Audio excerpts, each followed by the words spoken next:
Vendredi, c'est Movies, l'émission de celles et de ceux qui adorent le cinéma en salle.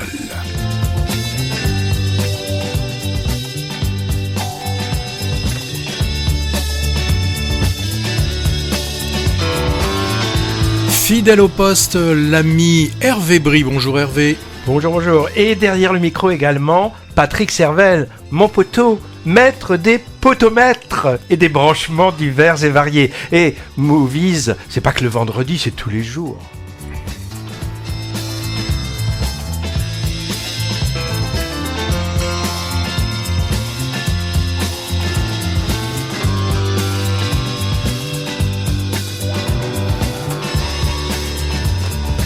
Un trio atypique d'amis ou d'amants dans les années 90 à Marseille, ça donne la mer au loin.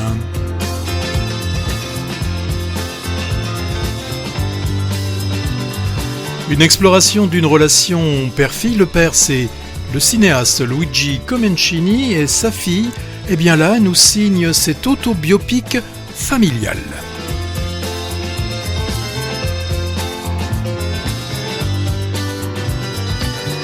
Une fiction qui reconstitue la couverture télé de la prise d'otage pendant les Jeux de Munich 1972, 5 septembre.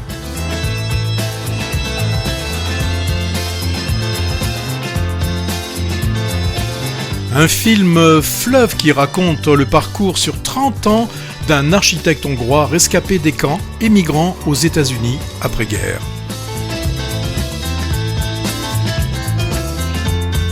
Et le film, c'est The Brutalist, bien sûr.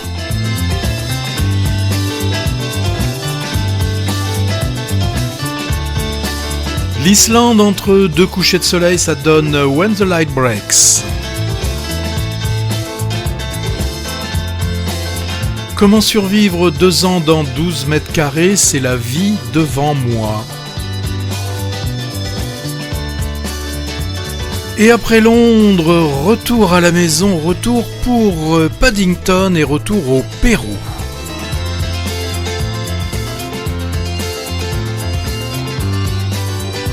L'éclectisme, c'est Movies, beaucoup de films qui nous viennent d'un petit peu partout. Alors je ne sais pas, c'est la surprise, nous a-t-il prévu de nous... Ah non, ça c'est trop difficile avec de l'italien, de l'anglais, du français, non. C'est vrai qu'on est éclectique aujourd'hui, franchement il y a des styles de films très différents. On commence par un film français. C'est toi qui commence. Oui. C'est toi qui commence. Avec La mer au loin, c'est ça ? Oui, c'est ça. Alors, une histoire d'amour, amitié émouvante entre 3 principaux protagonistes, 2 hommes et une femme qui s'étalent sur 10 ans et qui parlent d'exil, de rencontres improbables, de chocs des cultures et de regrets aussi sur fond de musique raï. Début des années 90, le jeune Marocain Nour, 25 ans à peu près, débarque à Marseille sans papier. Il squatte avec une bande de copains-copines marginaux qui vivent tous de petits trafics. Il se fait arrêter et là, un curieux flic, Serge, amateur du Marseille interlope, va le prendre sous son aile et même lui présenter sa femme Noémie, banquière anticonformiste. Il y a du désir et du trouble dans l'air. On va suivre l'évolution des relations du trio qui va devenir un duo jusqu'en 2010, donc une dizaine d'années.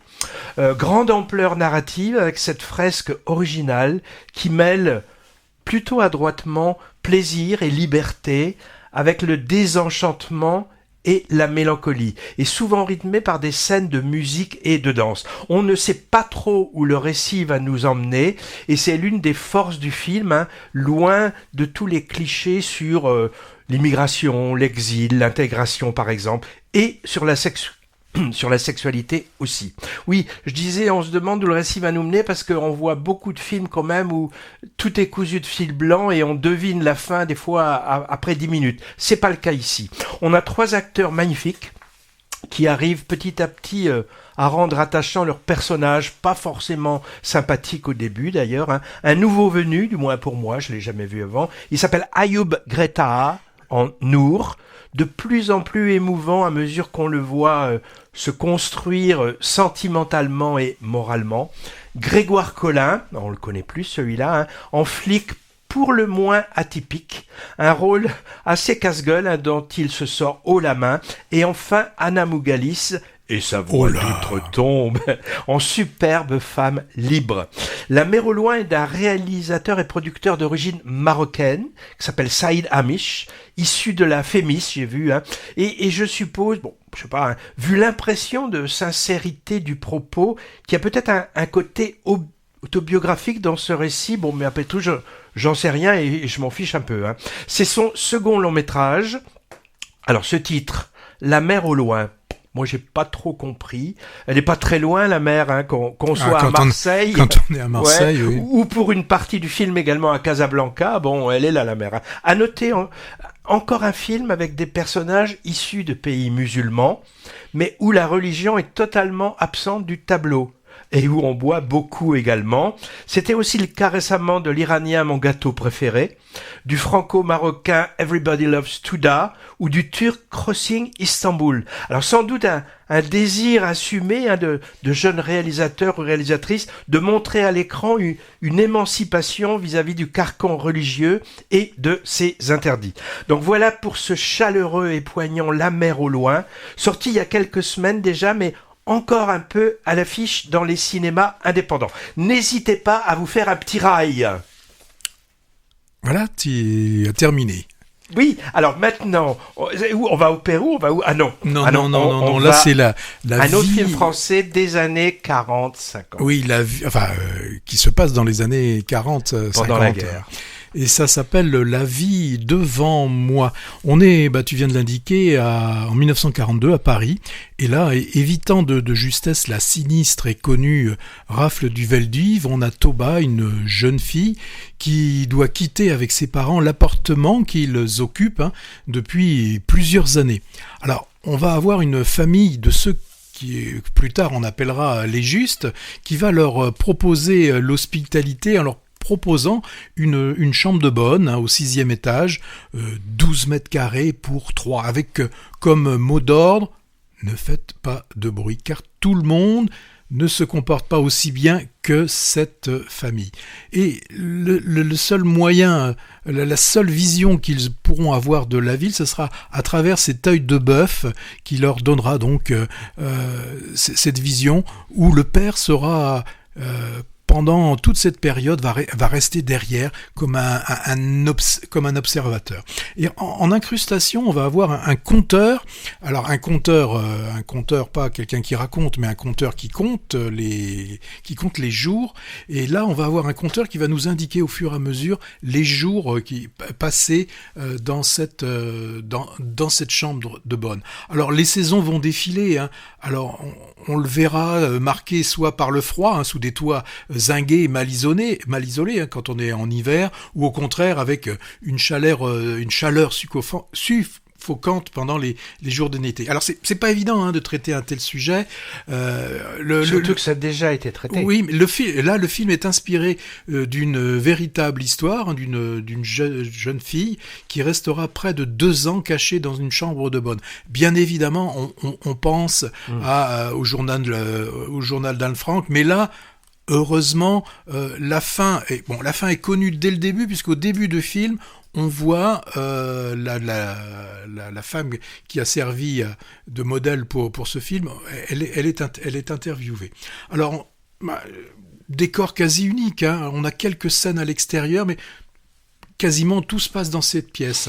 Alors, on a des petites tentatives de la jeune fille qui se hisse sur les toits pour y trouver un peu de liberté et pour retrouver aussi un petit peu d'air. Alors, le réalisateur, c'est Nils Tavernier. Il a fait un choix que j'ai trouvé intéressant. Plutôt que de nous reconstituer des rues sous l'occupation allemande, là, il incorpore de véritables scènes d'actualité et c'est bien fait. On a souvent, Hervé et moi, reproché l'utilisation d'images d'archives plus ou moins trafiquées dans lesquelles sont incorporés les acteurs. L'effet, je pourrais appeler l'effet Zelig. Là, non. Là, ce sont des véritables moments d'archives et qui sont bien montrés comme étant des archives. Déjà, j'ai trouvé trouvé ça intéressant. C'est un petit peu comme dans la zone d'intérêt où on montre des photos du camp sans avoir donné de la fictionné, je sais pas si le mot existe, ces moments durs. Alors, ce qui est aussi intéressant, c'est de voir en fait comment les trois membres de cette famille vont réagir à cette situation. Typiquement, le père, il est comme pétrifié, et il le dit d'ailleurs à un moment à sa fille: je manque certainement de courage, mais je ne peux pas m'engager, j'ai peur de résister. Sa fille, en revanche, elle fait le choix de se battre, et on sent chez elle un instinct de survie qui va lui faire choisir de refuser d'être abattue, vraiment au sens figuré, pour ne pas être abattue au sens propre. La jeune fille, on sent, c'est l'avenir qui refuse la résignation. Le père est déjà un peu figé dans le passé. Il y a aussi une interrogation intéressante sur ceux qui sont restés à l'arrière, qui se sentent coupables d'être vivants, tout en sachant, parce qu'ils le savent au fur et à mesure, que ceux qui sont partis ne reviendront pas. Donc, économie de dialogue, beaucoup de gros plans sur les visages qui en disent beaucoup. Guillaume Gallienne est tout en retenue, il parle peu, beaucoup de regards d'amour pour sa fille, et une très belle prestation de celle justement qui joue la jeune fille. Elle s'appelle Violette Guillon. On a Adeline Dermy qui joue la mère, elle est très bien aussi dans le rôle, et c'est avec un grand plaisir aussi qu'on retrouve Sandrine Bonner dans le rôle de la mère accueillante, et on a une petite apparition de Bernard Lecoq. Alors, un film avec des moyens limités, je pense qu'il va réussir à captiver le spectateur. Il y a une belle sensibilité, ça nous propose une plongée émotionnelle dans la vie de ces personnages qui sont confrontés au tourment de la guerre et aux dilemmes moraux qu'elle engendre. Œuvre poignante, bien interprétée, je pense que ça pourra toucher un certain nombre de spectateurs tout en les incitant à réfléchir sur ce que peut être le courage et la résilience humaine. Ok. Moi, je vais pas dire du bien, comme toi, de la vie devant moi, sans même l'avoir vu. Oui, c'est toujours le problème de l'œuvre et du... Voilà. Et pour plusieurs raisons, alors c'est basé sur des impressions, voire des a priori. Alors, première raison, de loin, cette histoire d'une famille juive cloîtrée pendant l'occupation me semble quand même une relecture de choses déjà bien traitées au cinéma. Alors je pense, et comme tu l'as cité, au journal d'Anne Frank, et aussi au récent, par exemple, Adieu Monsieur Hoffman. Et je me demande, est-ce bien utile ? 2. Alors là c'est complètement subjectif, Guillaume Gallienne m'insupporte. Donc moins je le vois, mieux je me porte. Mais là il est très bien. Bon. 3. Le réalisateur Nils Tavernier, fils de, est dans le collimateur de la justice, accusé de viol par 2 femmes en 2024, ce qu'il nie donc. J'ai vu le témoignage d'une plaignante et j'ai trouvé ça assez glaçant. Alors d'accord, ne pas confondre l'œuvre et l'homme, je sais. En tout cas, la production l'a écarté de la promo du film qui est minimale. Et enfin, dernière raison, ça t'a pas frappé ? Son titre ? Moi, j'ai trouvé ça très malvenu. Est-ce que c'est un clin d'œil, une réminiscence voulue à la vie devant soi, d'Émile Ajar, Romain Gary, sur une rescapée d'Auschwitz incarnée pour le grand écran, d'ailleurs par Simone Signoret en 1977, puis par Sophia Loren en 2020. Alors moi, si c'est le cas, ça me paraît maladroit au mieux. J'ai pas trouvé ça tellement intelligent, parce que ça, il y a une confusion. Moi, j'ai pensé à ça. Bon, voilà. C'était avec une mauvaise foi assumée, ma rubrique, le film que je n'aimerais pas aimer et que de toute façon, je ne verrai pas. Il sort le 26, je crois, mais il a l'air d'être chichement distribué quand même. Je pense que le film aurait tout à fait pu s'appeler La vie devant elle. Et là, ça aurait eu aussi, je pense, du sens.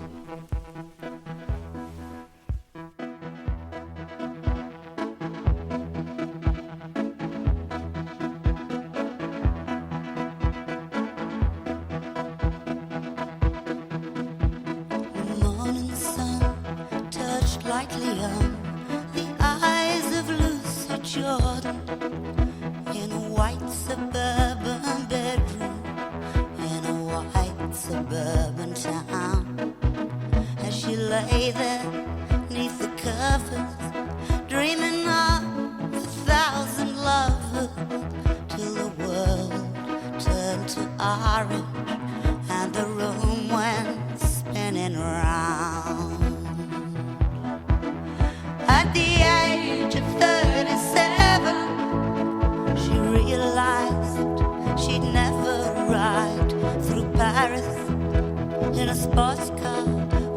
warm wind in her hair. So she let the phone keep ringing, and she sat there softly singing little nursery rhymes she'd memorized her daddy's easy chair. Her husband, he was off to work, and the kids were off to school, and there were oh so many ways for her to spend a day. She could clean the house for hours, or rearrange the flowers, or run naked through the shady street, screaming all the way. At the age of 37, she realized she'd never ride through Paris in a sports car with the warm wind in her hair. So she let the phone keep ringing as she sat there softly singing pretty nursery rhymes she'd memorized in her daddy's easy chair.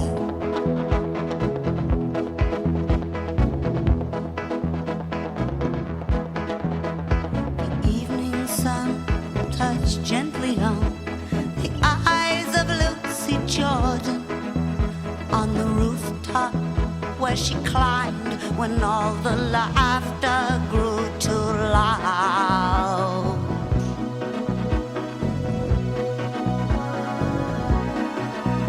And she bowed and curtsied to the man who reached and offered her his hand, and he led her down to the long white car that waited past the crowd.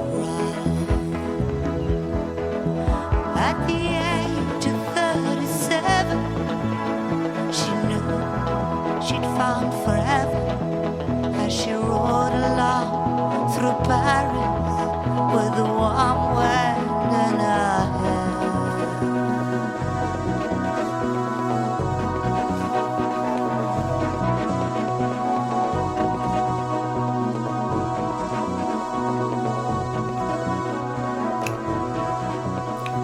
Voix cassée ô combien émouvant de Marianne Faithfull, disparue fin janvier avec cette ballade de Lucy Jordan, tirée de l'album Broken English, sorti en 79 et qui a marqué son retour après des années de galère et d'absence artistique. Elle était chanteuse à succès et amie des stars de la pop dans les années 60, Mick Jagger entre autres, où elle a laissé quelques plumes. Alors elle chante dans Movies car elle a été aussi parfois actrice sur les planches pour le petit et le grand écran, apparaissant dans quelques films anglais et français des années 60 par exemple.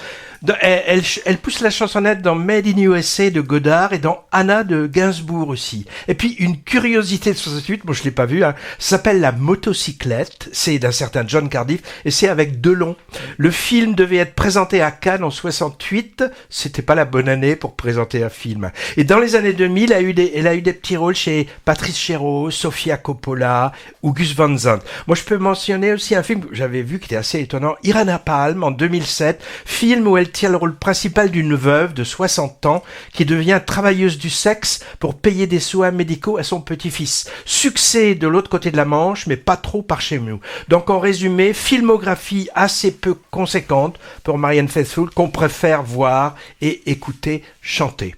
Alors, on avait déjà vu un film sur cet événement, ça s'appelait Munich, et là, un nouveau film est sorti sur ça qui a pu se passer pendant ces Jeux Olympiques de 72. 5 septembre, c'est le nom, et c'est le 5 septembre 1972, jour de la prise d'otages et de l'exécution d'athlètes et d'entraîneurs israéliens par des terroristes palestiniens lors des Jeux Olympiques de Munich.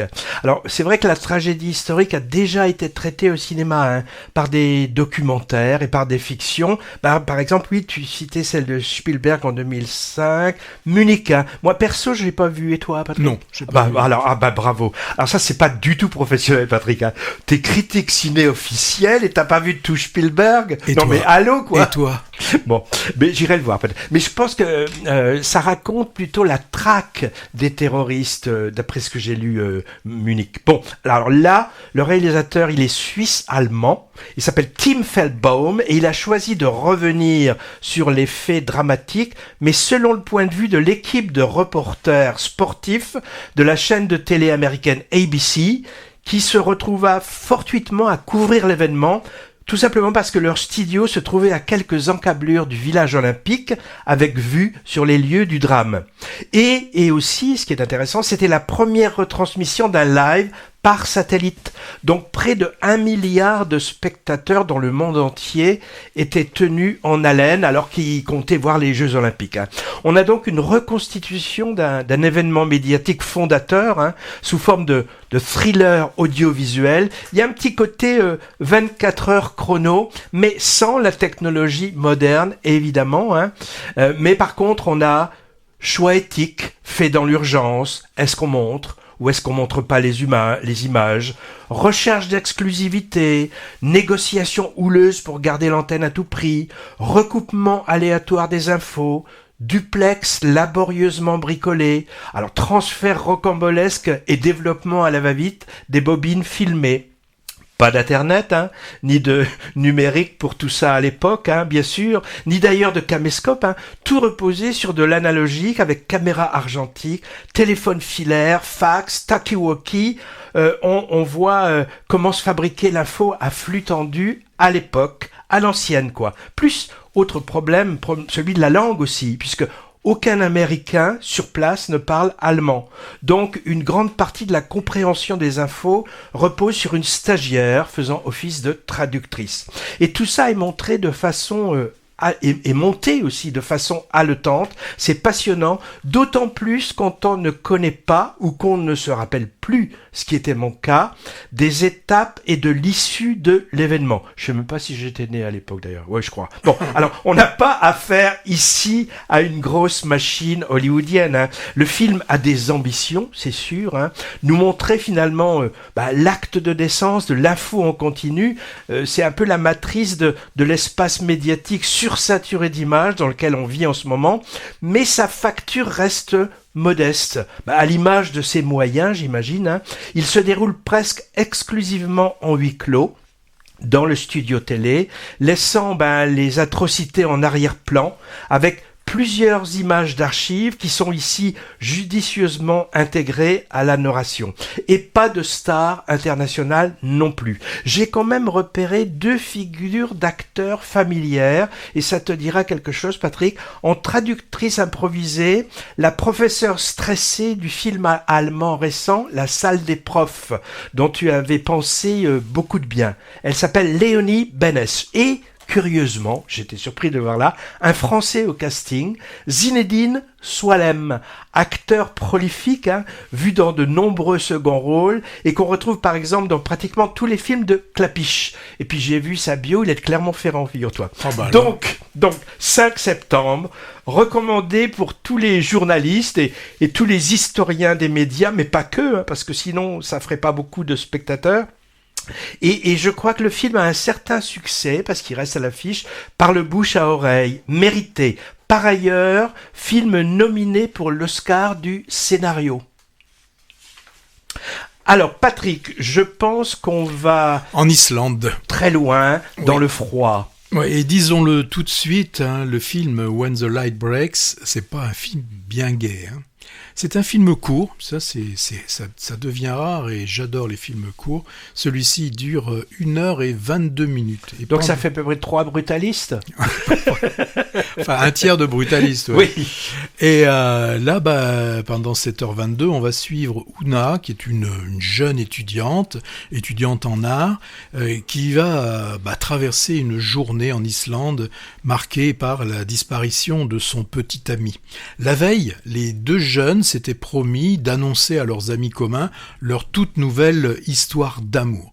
Mais tragiquement, et c'est ce qui fait le pitch du film, le garçon va périr et son ancienne petite amie, qui pense toujours être sa petite amie... Sa femme, je crois qu'ils sont mariés. Ah, ça, j'ai pas bien saisi. Bien. Pour moi, ils étaient... Bon, c'est sûr qu'ils étaient ensemble, qu'ils soient mariés, alors c'est encore pire, mais peut-être.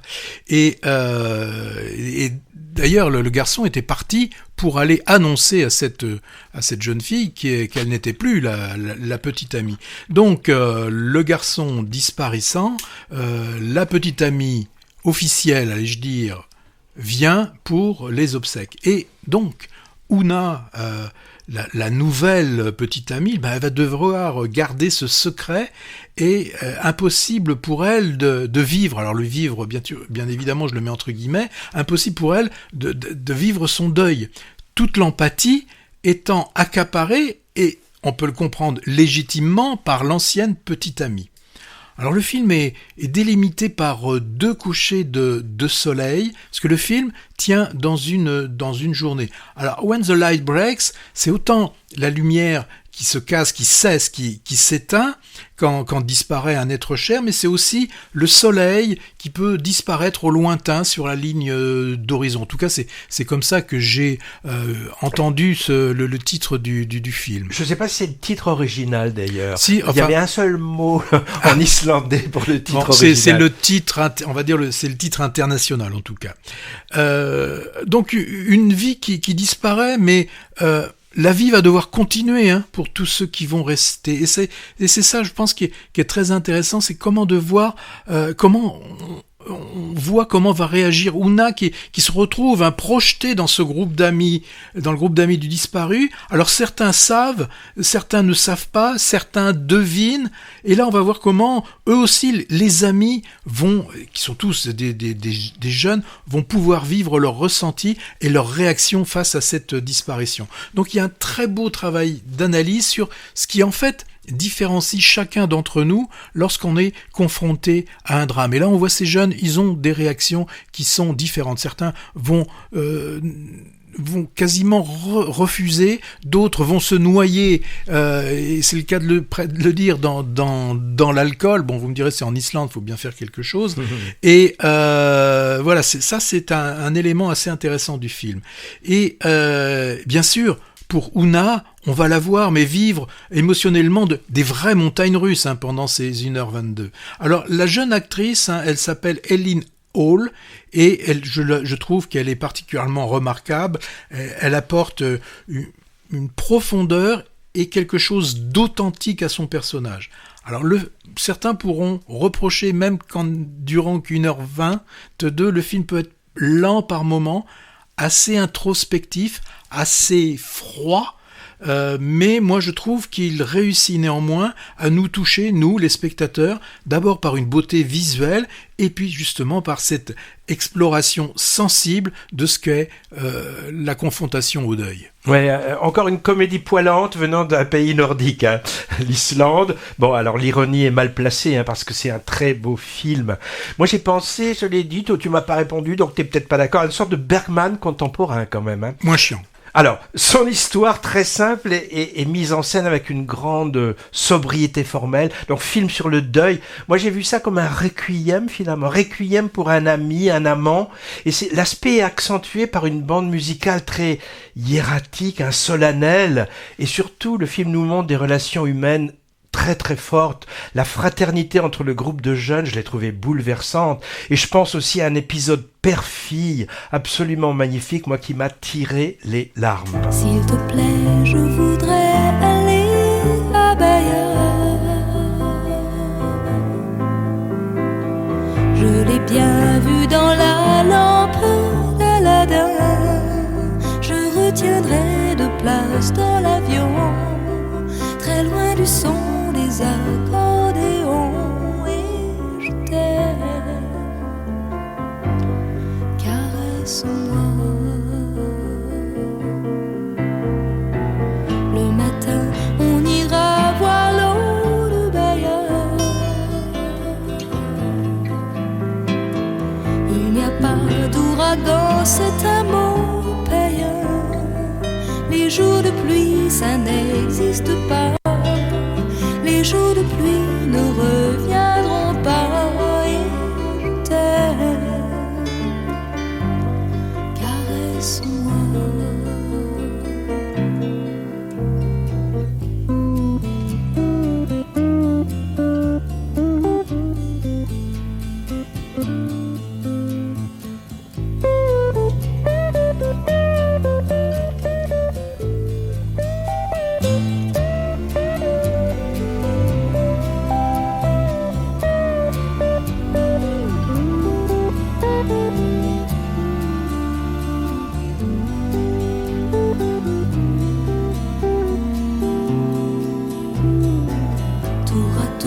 Sauvage et l'eau vagabonde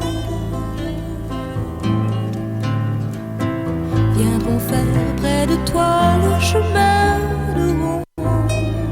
Les jours de pluie, qu'est-ce que ça veut dire? Les jours de pluie, ça me fait bien rire. Et je t'aime, caresse-moi.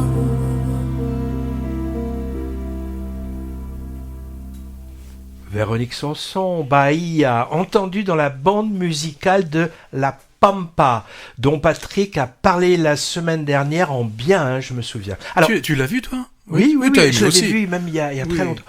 Véronique Sanson et le cinéma, ça existe, mais bien peu de choses. Un second rôle, par exemple, dans Le Bal des Casse-Pieds d'Yves Robert en 92. Et c'est à peu près tout. À part des concerts filmés, diffusés dans des salles, comme celui, par exemple, de sa tournée de l'an dernier, Hasta Luego. Bah alors, c'est à toi de Là, parler. il me regarde alors que c'est à lui de Ah parler. oui, c'est vrai.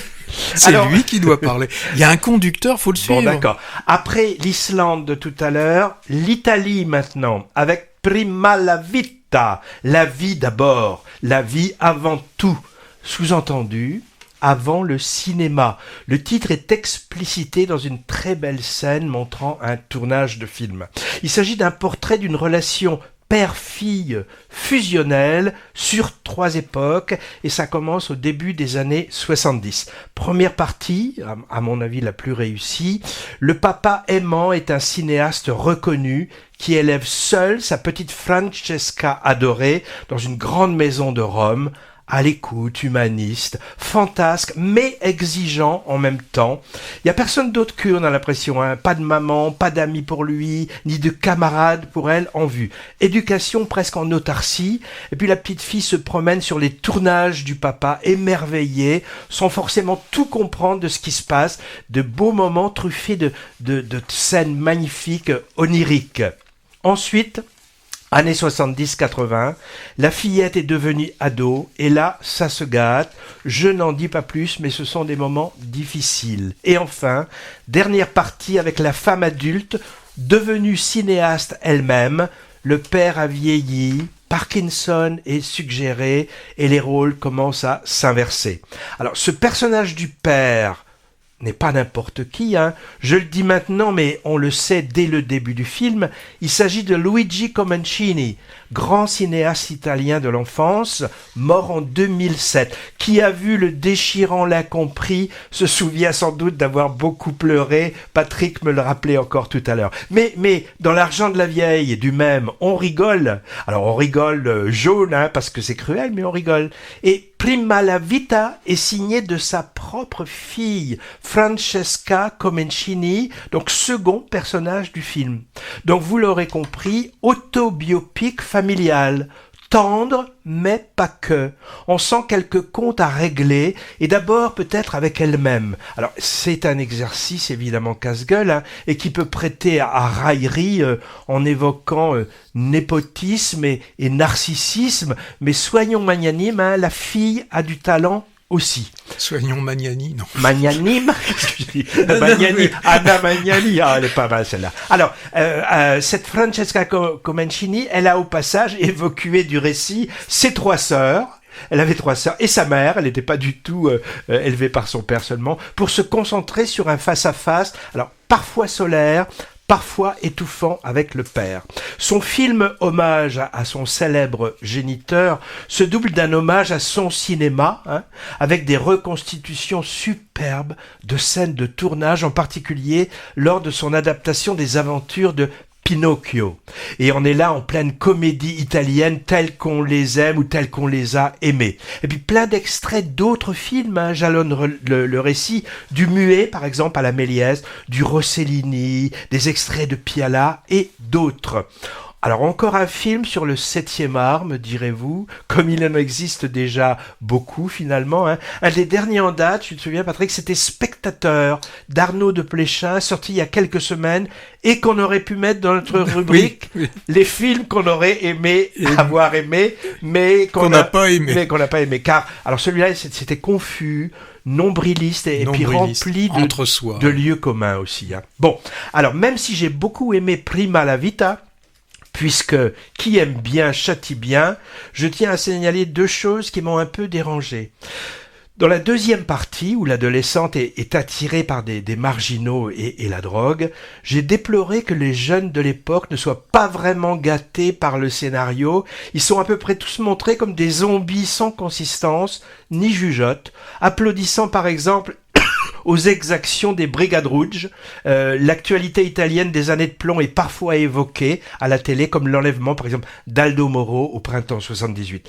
Moi, j'ai trouvé ça poussif, comme si la réalisatrice, elle a maintenant une 60aine d'années, mettant en scène son adolescence difficile, réglait son compte avec l'époque qu'elle semble détester a posteriori. Bon, de là à montrer une génération de débiles, ça m'a paru quand même assez simpliste, voire réac. Deuxième chose, et je l'ai dit pour un autre film, Mémoire d'un escargot, trop de gros plans sur visage en larmes de l'adolescente et de la femme vers la fin. Ce côté doloriste surligné est quand même un peu pénible.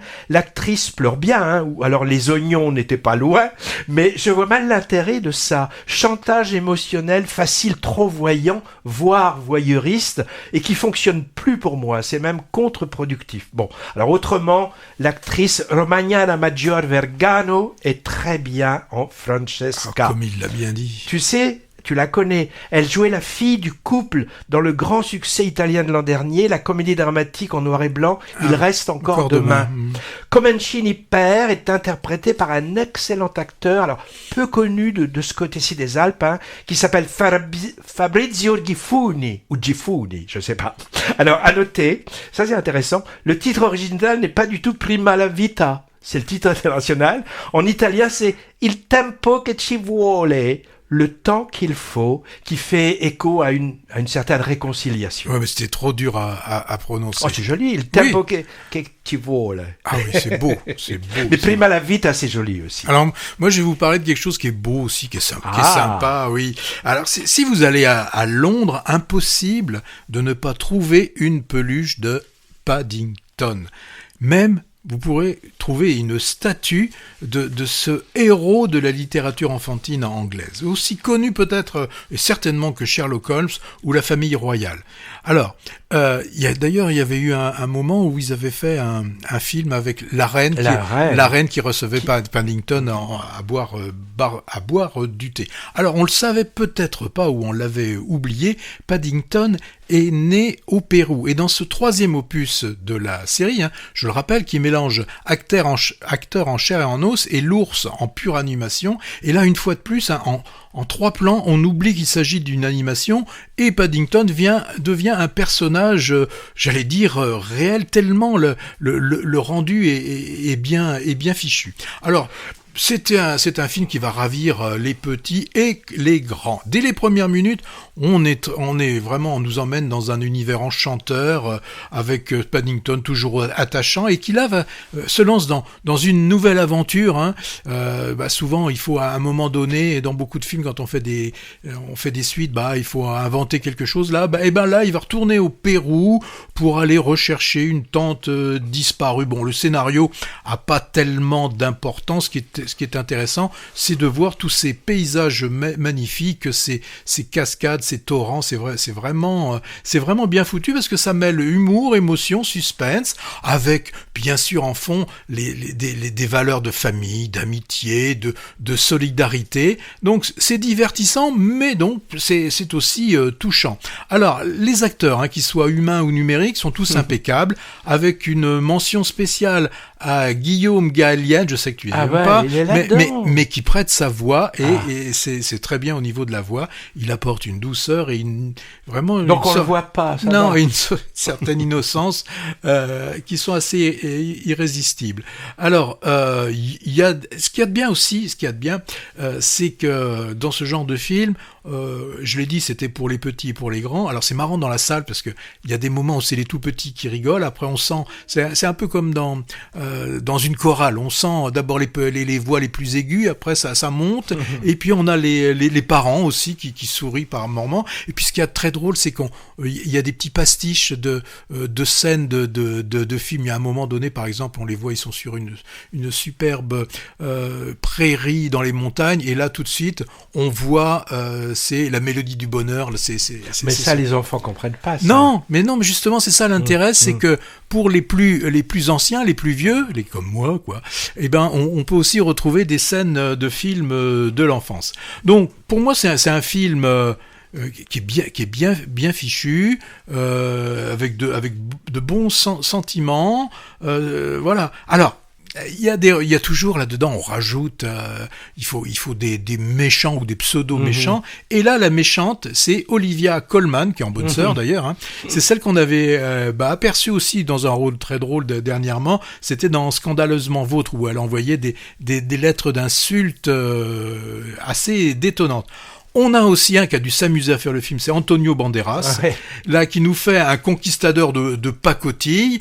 Là, il est vraiment bien là-dedans. Et puis, on le voit juste à la fin, on a une apparition de Hugh Grant, qu'on avait vu dans les épisodes précédents, où il était déjà, là, lui aussi, un méchant. Je pense que les acteurs, ils aiment bien, dans ce genre de film, jouer les méchants. Donc, le film, c'est l'ours Paddington et le Paddington au Pérou. Attends. Moi, je l'ai pas vu, mais je veux quand même. J'ai pas vu le film. Ah bah voilà. Alors, on a quand même quelqu'un qui est capable de nous parler de films sans les avoir vus. Non, mais j'ai pas vu.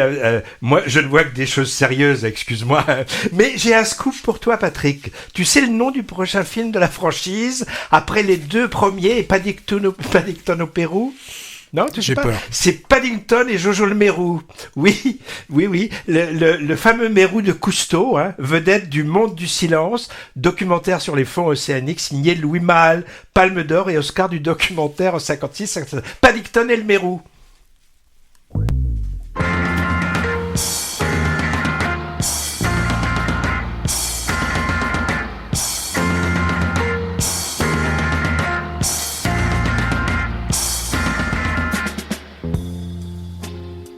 Eu cheguei de muito longe e a viagem foi tão longa, e na minha caminhada obstáculos na estrada, mas enfim aqui estou.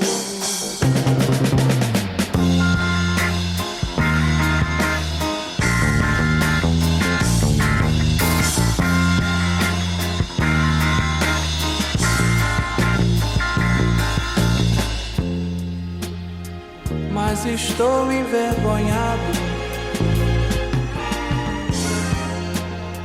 com as coisas que eu vi, mas não vou ficar calado no conforto acomodado como tantos por aí. É preciso dar um jeito, meu amigo. É preciso dar um jeito, meu amigo. Descansar não adianta quando a gente se levanta. Quanta coisa aconteceu.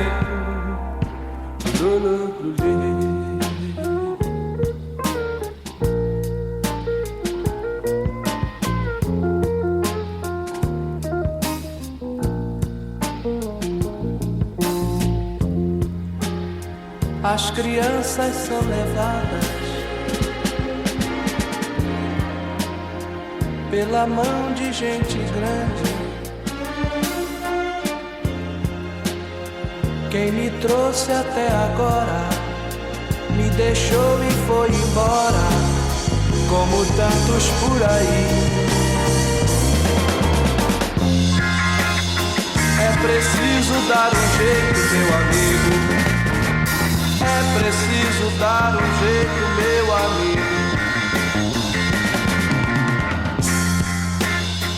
Descansar não adianta quando a gente se levanta. Quanta coisa aconteceu.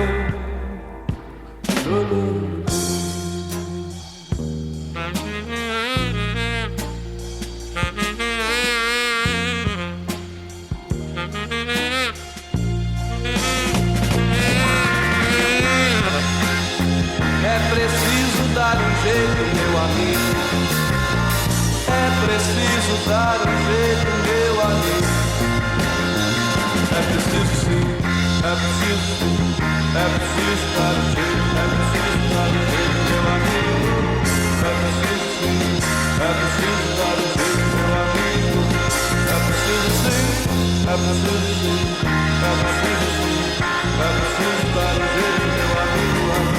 É preciso sim, é preciso sim, é preciso dar um jeito. C'était le titre du Brésilien Erasmus Carlos, entendu sur le générique de fin de Je suis toujours là de Walter Salles, dont on a causé il y a quelques semaines. Le combat d'une famille pour connaître la vérité sur la disparition du père sous la dictature militaire des années 70. Un film fort qui rencontre un succès international mérité. Je pense qu'il grappille quelques Oscars, celui-là aussi. Maintenant, Hervé va nous parler d'un film court, d'un court-métrage qui est même entrecoupé dans certaines salles d'un entracte. Oui, c'est le retour de l'entracte au cinéma pour The Brutalist. Oui, gros morceau, grande fresque historique sur le parcours très tourmenté d'un architecte juif hongrois visionnaire qui s'appelle Laszlo Toth. Revenant d'un camp de concentration, il émigre à la fin de la guerre aux États-Unis, espérant y vivre son rêve américain. Biopic au long cours, donc, sur une trentaine d'années et assez bluffant, mais d'un personnage fictif dont on finit par croire qu'il a vraiment existé. Le film affiche clairement son ambition opératique par sa durée déjà, et puis par un découpage en 4 segments bien marqués et titrés. Ouverture, première partie, deuxième partie, épilogue, avec un entracte au milieu. Alors certains cinémas le respectent, cet entracte. Moi j'ai seulement eu droit à un panneau noir de quelques secondes, donc 3h35 d'affilée. Ma vessie a dû lanterner un peu. C'était une intermission sans miction. Une intermission sans miction. Ouais, c'est pas mal quand même. Et pour renforcer le côté opéra, musique élégiaque aussi, limite grandiloquente, qui accompagne et surligne les effets de caméra et les prises de vue. Alors souvent superbes ces prises de vue. C'est filmé en VistaVision. Alors, moi je sais pas trop ce que ça veut dire, mais ça envoie du bois. Alors Patrick, technicien de l'émission, toi, j'imagine que tu sais ce que ça signifie, toi, la VistaVision. Tout le monde sait ce que c'est que la VistaVision. Et d'ailleurs, je vais en parler, mais ce sera en bonus certainement. Ah d'accord, un petit segment sur la VistaVision. Oui. Bon. La VistaVision pour les nuls. Bon, d'accord. En tout cas, on sent que le réalisateur veut nous en mettre plein la vue. Alors, ce qui fonctionne, jusqu'à un certain point quand même, mais de mon côté, de moins en moins à mesure que le récit avance. Ouverture et première partie m'ont impressionné. L'arrivée à Ellis Island, la galère pour survivre au début, la réalisation du premier ouvrage et la rencontre avec l'industriel mécène, mais j'ai trouvé que la suite s'enlisait un peu. Alors le film brasse évidemment beaucoup de choses, en plus de 3h30 il a le temps, exil, intégration, rapport entre l'art et l'argent, santé mentale, handicap, addiction, classe sociale, religion, racisme, fantôme de la Shoah, misère sexuelle et j'en passe. Il y a vraiment un côté doloriste appuyé, notre Laszlo Toth, qui a déjà vécu l'enfer, souffre beaucoup tout au long du film. Mais, est-ce qu'il fallait vraiment aller jusqu'à montrer, dans une carrière de marbre de Carrare, une scène symbolique de viol, pas très crédible d'ailleurs, hein, pour illustrer métaphoriquement comment une certaine Amérique capitaliste a pu maltraiter et humilier certains artistes et intellectuels exilés après-guerre? Moi, j'en suis pas sûr. Hein. Sans doute une métaphore maladroite du pouvoir de l'argent qui subvertit l'art, ou alors symbole poussif de la tentative d'appropriation du talent de quelqu'un en s'appropriant son corps. Je sais pas, mais cet épisode m'a paru en même temps artificiel et trop démonstratif. Le réalisateur américain s'appelle Brady Corbett. Alors moi, il m'est inconnu. Hein. On peut dire quand même qu'il fait fort avec ce 3e long métrage. Lion à Venise, Golden Globe à l'appel et multi-nominé aux prochains Oscars. Un mot sur le casting. Alors, Adrian Brody, bien sûr, écartant avec force l'architecte torturé, vraiment impressionnant cet acteur. Hein. On peut pas s'empêcher de penser à son personnage du pianiste de Polanski en 2022, là aussi un artiste juif dans la tourmente historique. Ensuite, Guy Pearce. Parfait en riche industriel, esthète et mécène, reconnaissant le talent de Toth, mais sans doute frustré de ne pas en avoir lui-même, à part celui de manipuler l'argent. Un personnage, bon, somme toute, assez puant, hein, mais vraiment fascinant. Alors ce Guy Pearce, tu le connais, Patrick? Moi, je l'ai découvert dans l'Australien Priscilla, folle du désert, en 94. C'était très drôle. Alors, côté féminin, on a l'actrice Felicity Jones, très bien, en Elizabeth Toth. Moi, je la connaissais pas spécialement. J'ai vu que c'était une habituée des blockbusters franchisés, genre Spider-Man ou Star Wars. Et puis, aussi content de retrouver un acteur perdu de vue depuis longtemps, Isaac de Bancolé, découvert dans le cinéma de Claire Denis et menant une carrière internationale discrète. Il est l'ami de Galère du début, puis compagnon du vaste projet architectural montré dans le film. Alors un point quand même sur le brutalisme du titre, hein. Ce style architectural populaire dans les années 50 à 70, en partie inspiré de l'urbaniste Le Corbusier, qui met en avant le fonctionnalisme, un fort symbolisme aussi, et la sobriété, quasi-absence d'ornementation ou de couleurs par exemple, hein, et utilisant essentiellement des matériaux bruts, béton, acier, pierre, d'où le nom. Et le tout souvent monumental. Alors, on a le droit de trouver ça glacial et même carcéral, c'est mon cas. Hein. Par exemple, à Bordeaux, le quartier de Mériadec compte quelques bâtiments proches de ce style.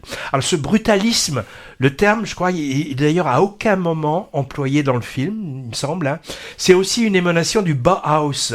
Alors Bauhaus, fameuse école de design artistique allemande, née au début du XXe, et d'ailleurs considéré comme de l'art dégénéré par les nazis, Laszlo Toth est présenté comme issu de cette école. D'ailleurs, le générique original de début, épuré, en noir et blanc, jouant sur le lettrage, avec défilement latéral atypique et un clin d'œil évident au style Bauhaus. Alors pour finir, les films fleuves à l'ambition démesurée, durant plus de 3 heures et qui ont marqué l'histoire du cinéma, il y en a pléthore, hein, et dès le début, une petite liste. Par exemple, Naissance d'une nation de Griffith, hein, le Napoléon d'Abel Gans, récemment restauré, et puis aussi, je vais en oublier, hein, plus ou moins chronologiquement, Ben-Hur, Cléopâtre, Autant n'emporte le vent, Les 7 samouraïs, Laurence d'Arabie, t'en vois d'autres, Il était une fois l'Amérique, Barry Lyndon, Le Parrain, Voyage au bout de l'enfer, Oppenheimer plus récemment, ou Killers of the Flower Moon, Titanic, Le Seigneur des Anneaux, Avatar. Ouf, j'en oublie. Tiens, j'aurais pu citer La Maman et la Putain aussi. Hein. Est-ce que ce brutaliste aura une postérité dans cette catégorie ? Pas si sûr. Hein. Sa grandiloquence, je trouve qu'elle a au bout d'un moment un effet baudruche. Et baudruche, ça rime avec tuche. Waouh. Alors, la dernière fois, on avait inauguré une séquence qui s'appelle Les films qu'on aurait aimé, mais qu'on n'a pas aimé. Et là, on a cherché, en tout cas, moi j'en ai trouvé. Moi, j'en ai pas trouvé. J'en ai trouvé un qui s'appelle Bonjour l'asile, qui va bientôt sortir. Et moi, j'ai trouvé que ce film, c'était du vide.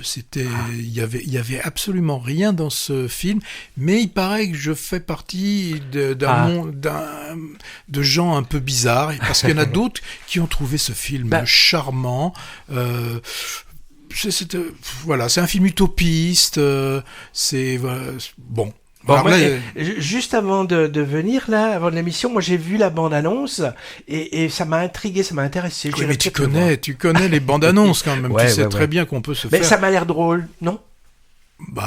Moi j'ai souri. Bon, on verra. Peut-être que j'en parlerai la prochaine fois. Dites-moi, dans le viseur, deuxième couche, on n'a pas trop le temps. Le viseur, non plus. Si, dans le viseur, quelques rendez-vous ciné d'hiver, fin février, début mars. Alors, d'abord, la rituelle cérémonie des Césars, vendredi 28 janvier. J'ai vu que Catherine Deneuve présentera cette 50e édition, mise en scène par Cédric Clapiche. On espère qu'il fera preuve d'originalité, et présentée par le rigolo Jean-Pascal Zadi.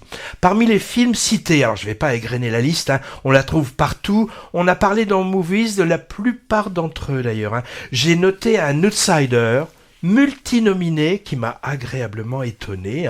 Meilleur film, réalisateur, scénario, photographie, second rôle masculin. Miséricorde, oui, je pense. Second rôle féminin et révélation masculine. C'est Miséricorde d'Alain Guiraudy. Alors pour un petit film, entre guillemets, qui n'a fait que 200 000 entrées, ce qui est déjà pas mal, un petit truc en plus, avec ses 11 ou 12 millions de spectateurs, c'est-à-dire 60 fois plus, n'est présent que dans une seule catégorie.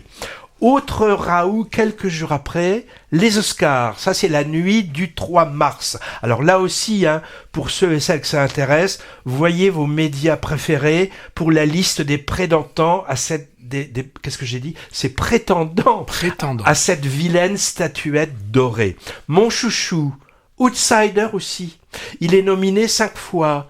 Meilleur film, réalisation, scénario, maquillage, actrice. Et voilà, actrice, c'est Demi Moore et le film, c'est The Substance. D'ailleurs, concourant également au César dans la meilleure catégorie meilleur film étranger, mais pourtant réalisé par une Française, Coralie Farja. Maintenant, également dans notre viseur, 2 festivals à signaler en région Aquitaine. D'abord à Créon, c'est dans l'entre-deux-mers. Alors on a un cluster d'auditeurs fidèles là-bas, qu'on salue. C'est au Max Linder, cinéma associatif, avec une très bonne programmation. Le Festivanime, festival de cinéma d'animation pour tous, avec une quinzaine de longs métrages, dont Mémoire d'un escargot, Flo, Slocum et moi, qu'on a beaucoup aimé à Movies. Plus rencontres, ateliers et concerts. C'est donc à Créon du 22 au 29 mars.